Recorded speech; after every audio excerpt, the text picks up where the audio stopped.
पाकिस्तान की इंटेलिजेंस के पास ये इतला है कि भारत बहुत जल्द अगले 1 या 2 महीने में कोई ना कोई फॉल्स फ्लैग ऑपरेशन करके दोबारा पाकिस्तान के साथ ऑपरेशन सिंदूर जैसी सूरत पैदा कर सकता है। ऐसे में अफगानिस्तान के साथ एक पंगे में लगातार रहना और फिर भारत जैसे खतरे का सामना करना, ये दोनों चीज़ें अगर एक साथ होती हैं तो पाकिस्तान के लिए बड़ी प्रॉब्लम हो सकती थी। लिहाजा उस वक्त पाकिस्तान ने फौरन कोशिश की, कतर को बीच में डाला और फिर हमारा एक सीज फायर का मायदा हो गया। अब सीज फायर का मायदा तो हमारे पास है, लेकिन यहाँ पे एक और खबर आई है जो बड़ी तशवीशनाक है।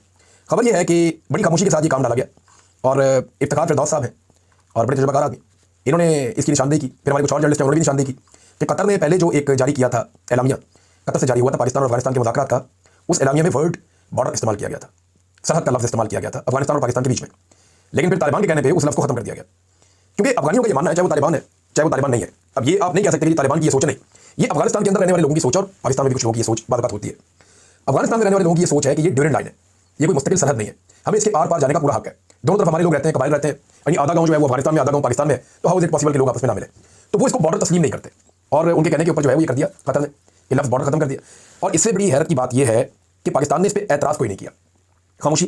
देखिए, कतर कुछ करे, यूएई कुछ करे, या सऊदी अरब कुछ करे, या डोनाल्ड ट्रंप कुछ करे, इवन अब तो कोई इसराइल भी कुछ करे, तो पाकिस्तानी हुक्मरान नहीं बोलते, ये खामोश रहते हैं। और पाकिस्तान नॉर्मली कोशिश करता है कि इनके साथ पंगा ना ले, क्योंकि हमारी जो एस्टेब्लिशमेंट है या हमारे जो हुक्मरान है उनके इनके साथ दरीना और बड़े अच्छे मरासिम होते हैं, ये कारोबार भी यहीं पे जाकर करते हैं, मामला भी अपने इन्हीं के सामने हमेशा रखते हैं।